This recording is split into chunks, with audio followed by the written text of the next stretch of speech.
저성장에 나중에 접어들 가능성이 농후하죠. 농후한데요. 아직 뭐 당장 그걸로 가지고 뭐 큰 저성장의 늪에 빠졌다 생각하실 필요는 없을 것 같습니다. 이걸 가지고 여러분들이 뭐 투자하신데 금방 야 어디 저성장이라 그러더라, 또 금방 성장이 떨어지겠구나, 뭐 그러지는 않을 텐데 앞으로 우리나라가 걸어가야 할 길이라는 것과 글로 갈 가능성이 농후하다, 뭐 이 정도로 보시면 되지 않을까 싶습니다. 그래서 어느 선진국이나 다 성장률이 좀 떨어집니다. 그래서 보통 2에서 3%대 정도에서 이제 적정하게 유지되면은 그래도 괜찮은 수준이니까요. 위기는 어느 때나 있어 왔습니다. 선진국도 위기가 있는 것이고요. 유럽도 재정 위기가 있었죠. 국가 부채 관리가 저는 앞으로 중요해질 것 같고요. 그래서 이제 우리가 자주 이야기하는 것이 생산성을 높여야 된다. 그래서 이제 혁신을 해야 된다. 이런 이야기인데요.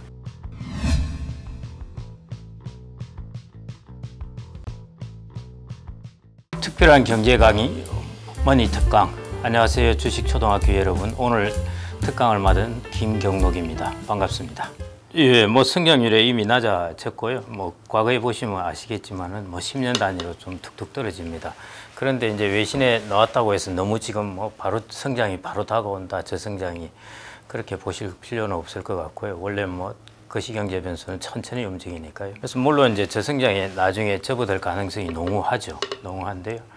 아직 뭐 당장 그걸로 가지고 뭐 큰 저성장의 늪에 빠졌다 생각하실 필요는 없을 것 같습니다. 뭐 외신에 그때 이제 지적한 것이 우리나라 이제 가계부채 문제, 인구 문제, 뭐 이런 것들, 또 뭐 거의 선 지적 안 했습니다만은 덧붙인다면은 무슨 경제 블록화라든지, 현재 경제가 이전에는 통합되어 있다 블록화되면서 지금 거기 적응해야 되지 않습니까? 그때까지 이제 시간들이 좀 걸릴 거고요. 그런 부분들이 뭐 당연히 나중에 영향을 주게 되겠죠. 그렇지만은 인구라는 것은 너무너무나 긴 변수입니다. 뭐 지금 마치 인구가 저출산이다 보니까 우리나라 인구가 큰일 나는 듯이 생각되는데요. 지금 저출산은 노동인구로 들어오려면 아직 20년 이상 걸려야 되고요. 그 다음에 저출산인 만큼 노동인구로 들어올 때까지는 비용도 적게 듭니다. 사람이 적기 때문에 국가가 그만큼 이제 지출을 적게 해도 되니까요. 그래서 당장 닥쳐올 문제는 아닙니다. 이제 고령화 같은 경우에도 뭐 아직 조금은 시간이 걸릴 거고요. 뭐 올해나 내년 정도에 이제 초고령 사회에 접어들 텐데, 그렇다고 하더라도 우리나라가 아직은 조금 더 있어야 이제 초고령 사회나 안 그러면은 고령자의 비중이 급속하게 증가하니까 인구라는 것은 정말 천천히 변하는 변수입니다. 그런데 나중에 이제 한번 변하고 나면은 그때는 되돌릴 수 없는 그런 특징이 있는데요.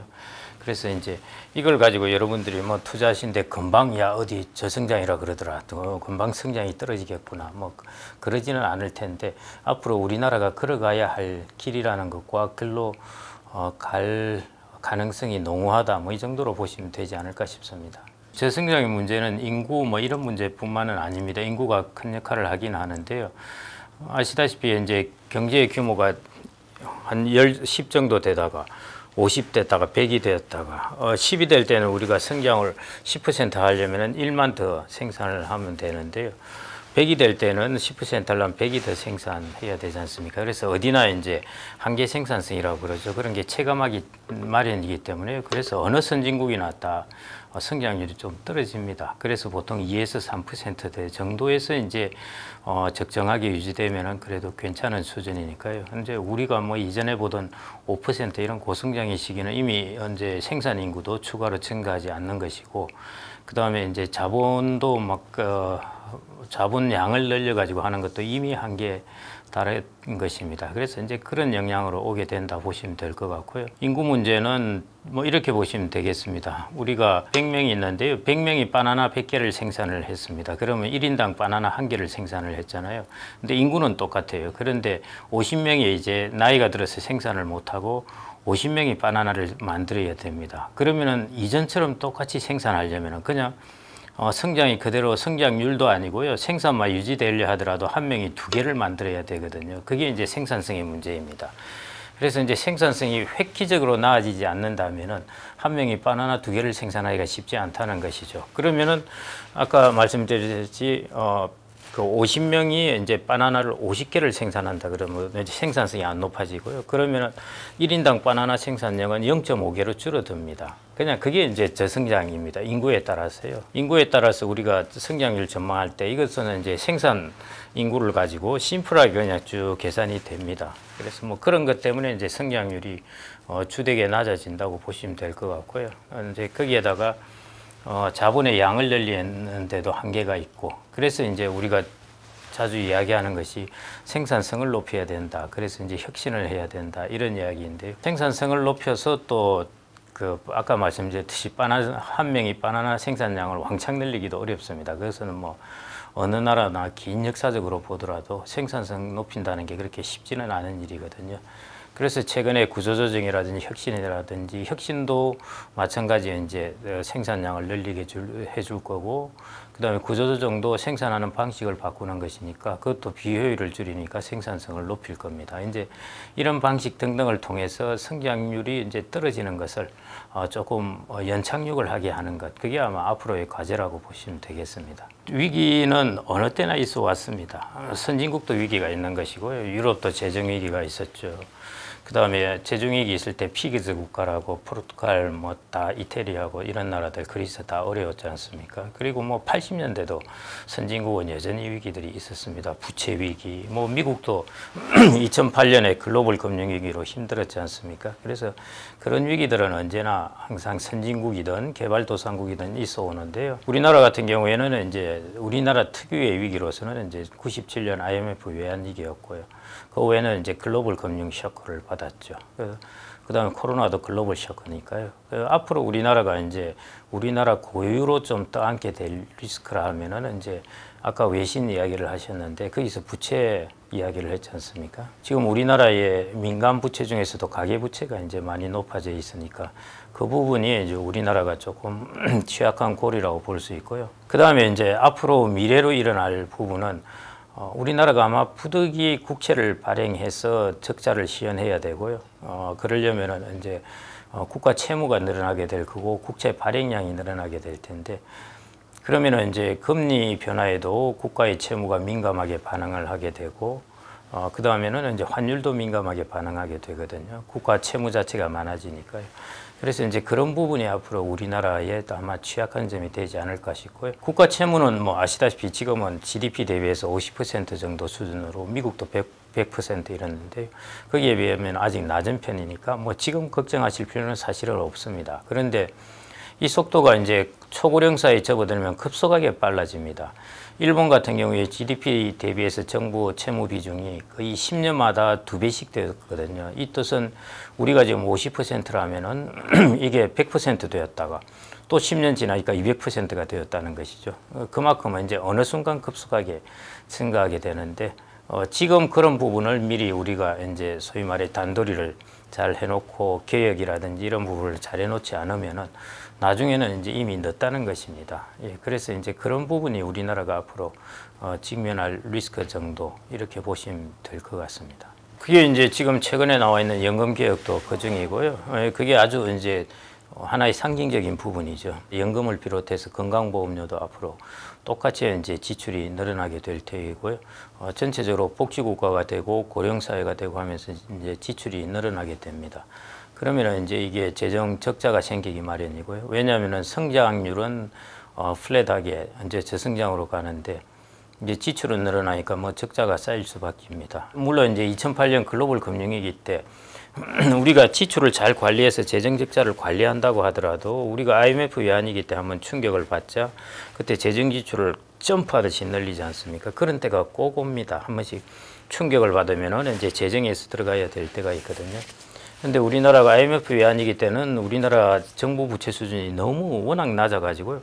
재정 지출을 많이 해도 문제가 없었습니다. 전혀.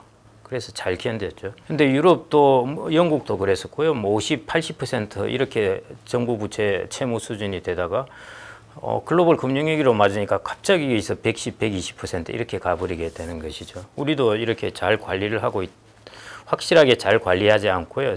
적정하게 어느 정도 관리를 하고 있다면은 이제 외부에서 충격을 받았을 때 정부가 지출을 해야 될 때 그때 한 단계씩 점프할 수가 있습니다. 그래서 보통은 이제 정부 채무가 늘어날 때 이렇게 점진적으로 쭉 늘어나기도 하지만은 한 번씩 이렇게 쇼크를 받을 때가 한 단계씩 이렇게 점프하게 됩니다. 그래서 그런 부분까지 감안한다면은 사실은 이제 우리가 전체 국가 채무라든지 결국은 이제 국가 부채 관리가 저는 앞으로 중요해질 것 같고요. 우리나라가 IMF 외환위기를 맞은 것이 결국 부채 관리 문제였거든요.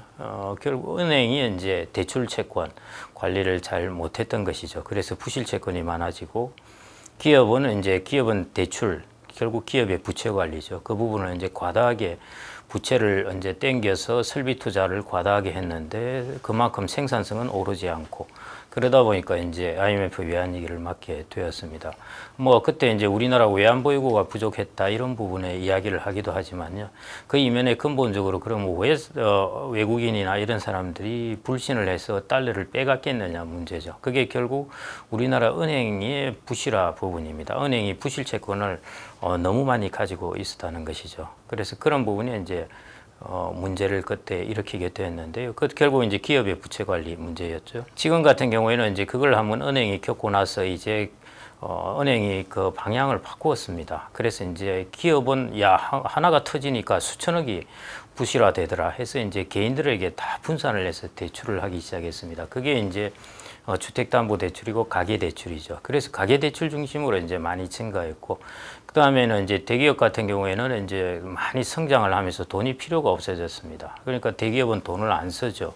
그러니까 이제 주택담보대출을 통해서 가계 쪽으로 돈을 많이 통로를 파이프라인을 해서 밀어내게 되고요. 주택담보대출이 늘어나면은 당연히 어느 쪽으로 돈이 가겠습니까? 이 부동산 쪽으로 이제 돈이 갑니다. 그래서 이제 은행 산업이 저렇게 자꾸 커지는 곳은 이제 그 파이프라인에 기업 쪽으로 많이 가야 되는데 기업들이 돈을 덜 쓰게 되니까 이제 결국은 이제 부동산 쪽으로 가게 되는 것이죠. 그런 일들이 이제 일어날 수 있는 것이고요. 그 다음에 그게 이제 민간의 부채이죠. 가계 부채.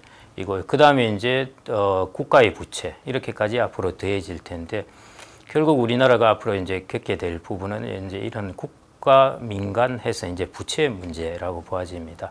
어느 나라나 이제 금융위기를 겪는 것은 거의 다 대부분은 부채나 이런 부분이라고 보시면 될 것 같습니다. 유럽 재정위기, 그 다음에 미국 서브프라임 모기지 사태, 그 다음에 미국의 87년의 SNL 사태, 뭐 이런 거 모두 다 부채 문제입니다. 최근에 몇 년 전에 그 미국의 은행들의 이제 그 부실화 문제, 뭐 다 결국 이제 부채 문제이죠. 그 다음에 지금 이제 중국 같은 경우 부동산 버블의 문제, 그것도 중국도 역시 이제 가계부채 증가 속도가 거의 우리나라 다음 정도로 빠른 속도로 이제 증가를 했었거든요. 그래서 결국 부채가 보통은 이제 금융의 위기를 불러옵니다. 물론 이제 부채를 가진 것보다 더 강한 생산 능력을 가지고 있으면 되는 거죠. 예를 들어 개인으로 비유하자면은 개인이 어떤 돈을 빌려 가지고 이 사람은 아주 이제 사업 능력이 좋습니다. 그 돈을 빌려서 이 사람은 그 돈으로 훨씬 많은 수익을 낸 것이죠. 이 사람은 생산성이 좋은 겁니다. 해도 괜찮은 거죠. 고성장일 때는 이래도 됩니다. 그런데 이제 저성장일 때는 우리가 돈을 빌리더라도 수익을 낼 가능성이 줄어든다는 것이죠. 그래서 우리나라가 앞으로 성장이 저성장이 되면서 그 다음에 부채가 많아지고 하니까 이게 자꾸 취약해지는 것이죠.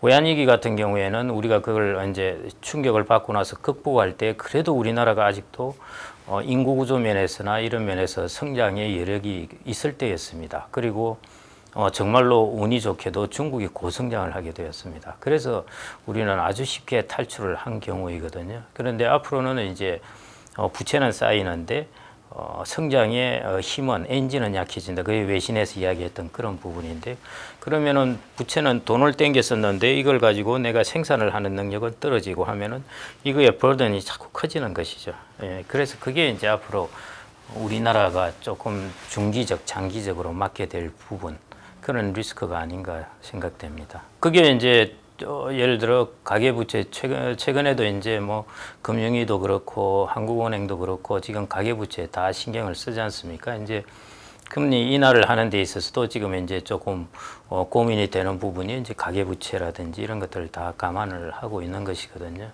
그래서 그런 부분에 이제 정책적으로 좀 신경을 씁니다. 그리고 이제 가계채무라는 것 혹은 가계부채라는 것은 어느 나라나 금리가 초저금리가 되면요, 그건 다 늘어나게 되어 있습니다. 그런데 우리나라는 좀 과하게 늘어났고, 미국 같은 경우에는 그 서브프라임 모기지 때 많이 늘어났다가 사실은 그걸 많이 이제 줄여 나갔습니다. 그래서 이번 같은 경우 미국은 덜 그런 부분에서는 선진국들은 특히 이제 가계 채무 면에서는 덜 그랬고요. 중국이나 우리나라 같은 경우가 이번에 좀 많이 증가했던 것 같습니다. 특히 이제 저금리 시기, 그다음에 중국이나 우리나라가 이제 부동산을 통해서 사람들이 좀 투자를 해보고자 하는 마인드가 강했지 않습니까? 서구 국가들도 주택에 대한 투기들 일어나죠. 그러니까 서브프라임 모기지니 옛날 플로리다 같은 데서도 뭐 미국도 부동산 광풍들이 많이 불었거든요. 그런데 그 동네는 워낙 땅이 크니까 플로리다에서 광풍이 불어봐야 뭐 미국 전체 땅은 그러는데요. 근데 우리나라 같은 경우나 뭐 이런 경우에 이제 중국도 이번에 좀 땅이 큰데도 거의 하여튼 대대적으로 일어난 모양입니다. 예, 이런 부분에서 이제 주택이 이게 꽤 기대 수익률이 괜찮겠네. 금리는 낮고 이러면은 이게 완전히 크게 팝 하듯이 이제 이렇게 뻥 튀듯이 이제 올라오게 되는 부분입니다. 그런 부분이 이제 우리나라나 이런 데서 좀 일어난 부분인데요. 이런 부분들을 결국 이제 금리가 좀 높아졌지 않습니까? 그래서 여기서 잘 좀 이제 제어를 해야 됩니다. 이걸 그렇다고 한꺼번에 꺼져도 큰 문제가 됩니다. 가계부채를 이거 그래서 한편으로 좀 이게 불만스러우실 수 있는데요. 정부가 좀 강력하게 해서 팍 줄이지 뭐 이러는데요. 팍 줄이면은 부동산 시장이 또 급냉각될 수 있으면서 시장의 변동성이 크게 됩니다. 그래서 이제 이게 좀 다루기가 조심스러운 부분이라서요. 그래서 이제 이걸 부작용을 최소화하면서 이제 속도를 자꾸 늦추는 그런 형태의 정책을 취하고 있다고 볼 수 있겠습니다. 그런데 이제 이런 부분의 대가는 이제 항상 치르게 돼 있습니다. 그게 뭐 예를 들어 앞으로 성장률이 둔화된다든지, 뭐 우리나라는 지금 이제 수출이 조금 견인을 해서 괜찮은 상황인데요. 내수 부분은 소비는 증가했다지만은 그것도 조금 양극화돼서 썩 좋은 것은 아니거든요. 그래서 그런 부분으로 조금씩 계속 안 좋은 영향은 계속 미치게 될 겁니다. 아마요.